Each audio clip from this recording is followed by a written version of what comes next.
오늘 말씀은요. 주의 자비가 내려와 라는 제목이에요. 우리 이 제목 가지고 우리 함께 말씀을 들어보도록 할게요. 자, 오늘 설교는요. 퀴즈로 시작해 보려고 하는데요. 이름하여 찬양 가사 맞힐 퀴즈예요. 지금부터 목사님이 찬양을 한 곡 부를 건데요. 화면에 이 빈칸은 부르지 않고 건너뛸 거란 말이죠. 그러면 여러분들은 제가 부르지 않은 이 빈칸의 단어가 무엇인지 맞히면 되는데요. 자, 그럼 목사님 한번 불러볼게요. 주의 땡땡가 내려와 주의 땡땡가 봄비같이 주의 땡땡가 내려와 나를 덮네. 헤이호 주의 땡땡하심과 헤이호 주의 은혜로 헤이호 나는 영원히 춤추리. 자, 여러분 이 땡땡 이 빈칸에 들어갈 단어는 무엇일까요? 자비. 먼저 얘기했어 어진이가. 자비. 어떻게 알았어요? 아까 나왔잖아요. 땡땡땡땡. 두 글자야. 아, 설교 제목. 그치? 맞아요. 정답은 자비예요. 자비예요. 그렇다면 여러분 혹시 자비의 뜻을 설명할 수 있는 사람 있어요?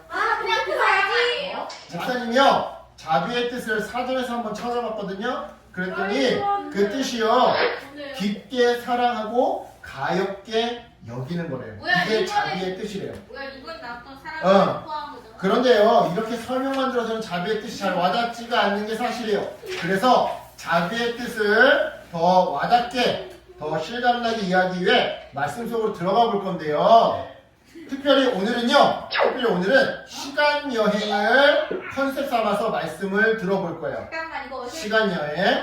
그럼 말씀 속으로 들어가 볼게요. 하나, 둘, 셋. 아무 일도 없었다. 자비. 지금 비행기 날아갔잖아. 자비다. 그죠? 확인 결과. 자, 다시요. 비행기가 아니다. 비행기잖아. 자, 첫 번째 시간 여행 장소에 도착했어요. 도착해서 봤더니만 저기 두려운 표정으로 하늘을 바라보는 사람이 보이는데요. 저 사람 누굴까요? 자비. 네, 저 사람은 바로 모세예요. 모세. 그런데 하나님께서 모세에게 뭔가를 말씀하시고 계시는 것 같아요. 우리 한번 하나님이 뭐라고 말씀하시나 모세한테 함께 한번 들어볼게요. 너는 돌판 팁을 처음 것과 같이 다듬어서 다시 만들거라. 처음 돌판 위에 쓴 그 말을 내가 다시 새겨주겠다. 그리고 준비를 마치는 대로 아침 일찍 시내산 꼭대기로 올라오거라. 내가 거기서 너를 만날 것이다. 네. 하나님의 이 말씀에 모세는요, 두 개의 돌판을 새롭게 준비해서, 그러니까 처음 것과 똑같이 깎아서 만들어 들고서는 아침 일찍 일어나 시내산으로 올라갔어요. 그렇다면 여기서 질문. 처음 돌판은 어디로 갔을까요? 처음 돌판은 어디서 어떻게 되었길래 하나님은 처음 돌판과 똑같은 두 번째 돌판을 다시 만들라고 명령하셨고 모세는 그 명령에 순종했던 걸까요? 우리 이 질문에 대한 답을 얻기 위해 두 번째 장소로 시간 여행을 떠나볼게요. 하나, 둘, 셋. 자, 두 번째 시간 여행은요, 방금 첫 번째 시간 여행보다 좀 더 과거의 시점이에요. 그리고 모세가 다시 한번 등장하는데요. 그런데 아까 첫 번째 시간 여행에서 보았던 모습과는 다르게 이번 두 번째 시간 여행에서 모세는요, 뭔가 단단히 화가 표정으로 서 있어요. 더욱이 화면을 자세히 봤더니만 바닥에 돌판이 내동댕이 쳐져서 깨어져 있는데요. 도대체 지금 이게 무슨 상황인 걸까요? 저기 옆에 왜 돌판이 깨진 걸까요? 옆에 사람들이 돌판을 또 보면서 자꾸 준비해서 모세가 화가 나가지고 저 비석을 부순 거 아니에요? 정답.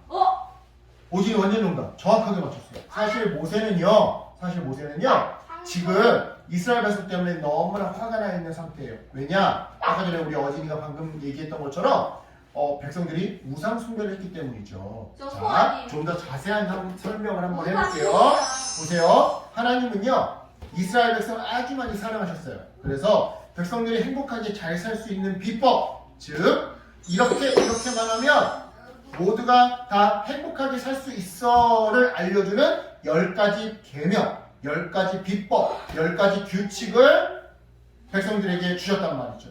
그리고는 모세를 신의 산으로 불러서 그 계명들을 직접 하나님이 직접 돌판에 새겨주셨는데요. 우리 그 장면을 잠시 영상으로 한번 짧게 한번 확인해 볼게요. 이게? 뭐야? 몇 초인데요? 디즈니. 뭐야 이게? 그때는 뭐지? 뭔가 어디서 뭐야 이렇게 자, 지금 모세 앞에 하나님이 불기둥의 형상으로 나타났죠? 네? 이게 하느님 맞아요? 하나님이 불기둥의 형상으로 나타나서 직접 돌판에 제1계명 첫 번째 계명을 새겨주고 계시네요. 이건 내가 생각하는 어. 이건 내가 생각하는 하느님이 아니야. 그리고 이 계명을 지금 새겨주시고 계시네요. 그죠? 자, 여기까지 영상을 볼게요. 네. 그런데 문제는 백성들이었어요. 즉 모세가 십계명을 받으려고 시내산에 올라간 사이 이스라엘 백성들은 그새를 못 참고 금송아지를 만들어서 우상 숭배를 했던 것이죠. 때마침 하나님께서 주신 십계명을 받아서 기쁨으로 내려오던 모세가요, 이스라엘 백성들이 우상 숭배하는 이 모습을 보고 말았어요. 응. 그래서 깜짝 놀랐죠. 왜요? 십계명의 첫 번째 계명이 무엇이었느냐? 바로 너는 나 외에는 다른 신들을 너에게 두지 말라인데, 이스라엘 백성들이 지금 하나님이라고 하는 진짜 신을 버리고 금송아지라고 하는 가짜 신을 곁에 두고 예배하고 있었으니까요. 쉬운 말로 하나님을 배신했던 거예요. 그러니 모세가 화가 날 수밖에 없었던 것이죠. 그래서 화를 못 참고 십계명이 적힌 돌판, 즉 처음 돌판을 던져서 깨트려 버렸던 건데요. 그런데요, 여러분, 오늘 말씀은 이러이러한 이유로 모세가 처음 돌판을 깨트려 버렸습니다 에서 끝나는 게 아니에요. 뭐예요? 왜냐? 아까 첫 번째 시간 여행에서 이 처음 돌판과 똑같은 돌판이 다시 만들어졌기 때문이죠. 그런 의미에서 우리 다시 첫 번째 시간 여행 장소로 돌아가 보도록 할 건데요. 자, 하나, 둘, 셋. 자, 첫 번째 시간 여행으로 다시 돌아왔어요. 네. 돌아와서 봤더니만 저기 모세가 앉아서 돌판을 다시 만들고 있네요. 이게 무슨 상황이냐? 자, 하나님께서는요, 돌판이 깨져서 십계명을 전달받지 못하게 된 이스라엘 백성을 보면서 마음이 아프셨어요. 그래서 하나님은 우상 숭배를 한 이스라엘 백성을 용서해 주기로 마음먹으셨죠. 왜냐? 이스라엘 백성을 너무나도 사랑하니까요, 용서해 주기로. 우리 어진이가 아빠한테 잘못했어요. 물론 아빠한테 혼나기도 하지만 아빠가 용서해 주시죠.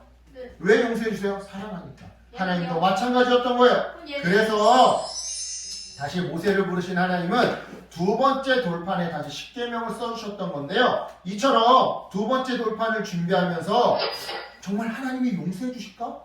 용서 안 해주시면 어떻게 하지? 하면서 두려워 떨던 모세에게 하나님은 이렇게 나타나 말씀해 주셨어요. 나는 여호와라 자비롭고 은혜롭고 화내기를 더디하며 사랑과 진실이 많은 하나님이다. 네, 맞아요. 이스라엘 백성이 하나님 앞에서 죄를 짓고 우상을 섬겼지만 사랑으로 하나님은요 용서해 주셨어요. 그리고 이것이 하나님의 백성들에게 보여주신 자비였던 것이죠. 자비. 사랑으로 용서해 주는 것. 자비. 네. 모세는 이처럼 자비로우신 하나님께 감사하며 이렇게 고백했어요. 하나님, 제가 하나님께 은총을 입었습니다. 우리와 동행해 주세요. 그리고 하나님 앞에서 죄를 범한 우리의 악과 우리의 죄를 용서해 주시고 저희를 주님의 백성으로 삼아 주세요. 자, 이렇게 해서 오늘의 모든 시간 여행이 끝났어요. 여러분, 우리는 때때로 스스로도 모르는 죄를 지을 때가 많아요. 하나님께서 기뻐하시지 않는 일이라는 것을 뻔히 알면서도 죄를 짓기도 하고요. 또 마음속에 시기와 질투와 막 미움과 원망이 가득할 때도 있는데요. 그럴 때마다 우리가 해야 할 일이 있어요. 그게 뭐냐? 바로 하나님 앞에 나아가서 먼저 우리의 죄를 고백하고 회개하는 일이에요. 하나님, 내가 이렇게 행동했습니다. 내가 목사님 앞에서 버릇없이 굴었습니다. 네? 엄마 아빠 말을 안 들었습니다. 목사님 말을 안 들었습니다. 나는 아니야. 형을 때렸습니다. 동생을 때렸습니다. 형 거를 뺏었습니다. 동생 거를 뺏었습니다. 내가 내가 거짓말을 했습니다. 숙제를 안 했는데 했다고 거짓말했습니다. 핸드폰 아빠가 1시간만 하려고 했는데 몰래 3시간, 4시간, 새벽 4시, 5시까지 했습니다. 하나님 앞에서 고백하고 회개해야 돼요. 회개해야 돼.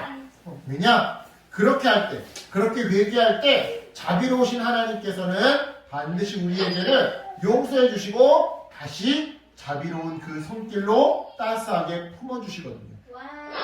그렇다면 이쯤에서 우리 다시 설교 처음에 이야기했던 자비라는 단어의 뜻으로 한번 돌아가 볼게요. 여러분, 우리말 자비를 히브리어로 하면 뭐라고 하는지 아세요? 모르겠어요. 히브리어는 처음 듣는. 히브리어로 자비를 뭐라고 해요? 자비를 히브리어로 바로 헤세드라고 해요. 헤세드. 이 헤세드의 뜻이 뭐냐면요. 따뜻하게 품어주는 마음이에요. 따뜻하게 품어주는 마음. 따라서 여러분, 우리가 큰 죄를 짓고 잘못을 저지르더라도 하나님 앞에 엎드려 진실로 회개하잖아요. 그럼 어떤 일이 벌어지는 거예요? 하나님이 우리를 용서해 주시고 더 나아가서는 따뜻하게 품어주시는 일이 일어나게 되는 거예요. 왜냐? 하나님은 헤세드의 하나님, 자비의 하나님이시니까요. 그러니까 여러분, 하나님의 자비를 기억하면서 잘못했을 때 언제든 회개하고 언제든 하나님의 용서를 받는 그러한 하나님의 사랑을 체험하는 회개의 어린이, 사랑의 어린이, 자비의 어린이 되시기를. 그리고 여러분도 하나님께 그 자비를 입는 것뿐만 아니라 여러분도 누군가를 용서해주는. 있어요? 누군가를 용서해주고 누군가를 막 때리고 싶고 쥐어받고 싶을 때 참고 품어주는 그런 자비의 어린이 되기를 예수님의 이름으로 축복합니다. 아멘. 기도할게요. 하나님 감사합니다. 오늘 아이들과 함께 말씀을 나눴습니다.